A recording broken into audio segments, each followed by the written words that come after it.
సెక్రటేరియట్లో నకిలీ ఉద్యోగి అరెస్ట్. అతడికి సహకరించిన మరో డ్రైవర్ సైతం ఉద్యోగాల పేరుతో డబ్బులు వసూలు చేసినట్టు ఆరోపణలు. కేసు దర్యాప్తు చేస్తున్న సైఫాబాద్ పోలీసు. తెలంగాణ సెక్రటేరియట్లో నకిలీ ఉద్యోగిని గుర్తించిన పోలీసులు అదుపులోకి తీసుకున్నారు.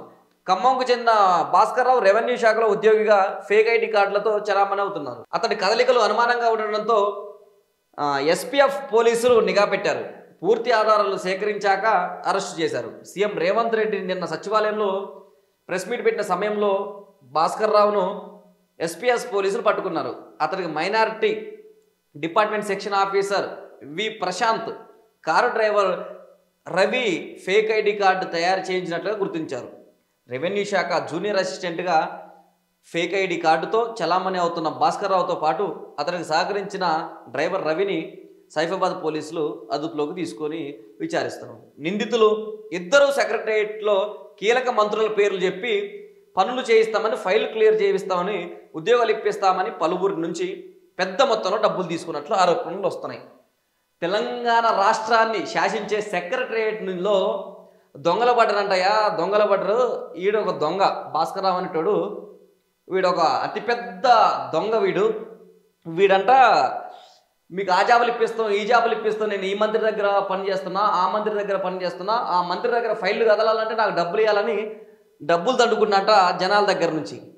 ఈయన సైఫాబాద్ పోలీసులు, ఎస్పీఎఫ్ పోలీసులు అనుమానం వ్యక్తం చేసి నిన్న సీఎం ఏదైతే ప్రెస్ మీట్ పెట్టిండో ఆ ప్రెస్ మీట్లో అయిపోగానే పట్టుకొని వీడిని స్టేషన్ తరలిచ్చారు. వీనికి ఒకడు రవి అనే డ్రైవర్ కూడా సహకరించిందంట, వాడిని కూడా పంపించారు. అయితే వాస్తవానికి సెక్రటేరియట్లో ఇలాంటిది అంటే ఇంత అభద్రతా భావం లోపించడం అనేది చాలా అంటే చాలా దుర్మార్గం. తెలంగాణ రాష్ట్రంలోనే ప్రథమ కార్యాలయం సెక్రటేరియట్. అలాంటి సెక్రటేరియట్లో ఇలాంటి దొంగలను కూడా పట్టుకోలేని పరిస్థితి సెక్రటేరియట్ ఉందంటే ప్రభుత్వాన్ని ఏమి నడిపిస్తారనేది కూడా ప్రజలు విమర్శిస్తున్నారు.